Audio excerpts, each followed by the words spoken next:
المدافعون عن الجزائر في المواقع رجالا ونساء، ممن لا يريدون مالا ولا أجورا، ولا يرجون أضواء ولا ظهورا، ولا يبتغون جزاء ولا شكورا، الذين حركتهم نخوتهم دون إيعاز ولا توجيه، للدفاع عن بلدهم فكرا وحرفا وكلمة في حرب سيبرانية ناعمة وطاحنة للعقول.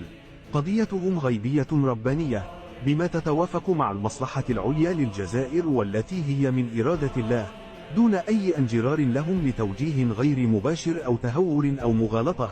كانوا ولا يزالون درعا حصينا في الغيرة على عرض شعبهم ومقوماته وانتمائه. هؤلاء هم أبناء الجزائر البررة، الذين تسري فيهم دماء أجدادهم الشهداء جينيا لا مجازا. هم محاربون في الثغور الإلكترونية التي هدمت دولا من قبل بتوجيه شعوبها للهلاك من مخابر أعدائهم. بمثل هؤلاء تفخر الجزائر، وتتمنى أي دولة في العالم أن يكون لها أمثالهم. تحية لهم أينما كانوا.